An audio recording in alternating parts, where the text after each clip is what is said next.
Karatra amin'izao fotoana izao fa efa miroso tsikelikely ao anatin'ny vanim-potoanan'ny fialan-tsasatry ny Noely ny ankizy madinika amin'izao fotoana izao.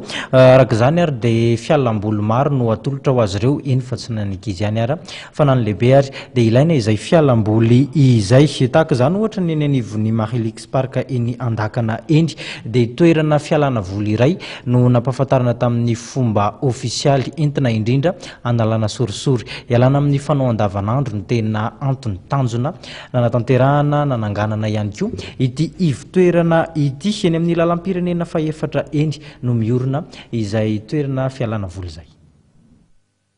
Fialamboly tsy manam-paharoa ary afaka hifidianana soamantsara no atolotry ny ivotoerana fialamboly Marilix Adventure Park etsy Andakana eny amin'ny lalam-pirenena faefatra iny misy azy. Io no fantatra nandritra ny fitsidiana ho fampahafantarana amin'ny mpanao gazety ny zavatra karakarain'ity ivotoerana fialamboly ity omaly. Miavaka amin'ny rehetra tokoa ny Marilix Adventure Park araka ny nambara ny tompon'andraikitra taminay. Activité eto amin'ny Marilix Adventure Park zany dia water sport zany ny voalohany a.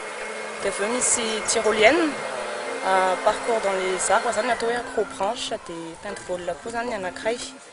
Dia ny tarif zany ça varie entre 7 000 et 20 000 ariary zany. Dia raha ohatra ka zany groupe a dia afaka amboarina koa zany ny tarif. Ho an'ity ivotoerana fialamboly ity dia napetraka olona ara-pahamehana amin'ny fiarovana ireo mpitsidika. Dia resaka sécurité zany a, ny matériel anay aty zany ny norme européenne daholo. Dia minimum zany raha ohatra ka hanao paintball zany dia minimum eo amin'ny enina eo zany. Enina zany tena hoe atao mahafinaritra satria samy telotelo zany. Dia maximum 10 arakaraka an'ilay olona zany.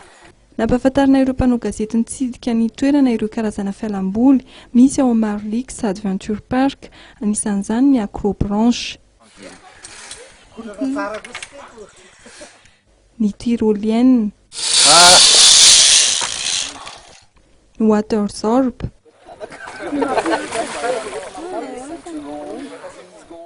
ary ny paintball.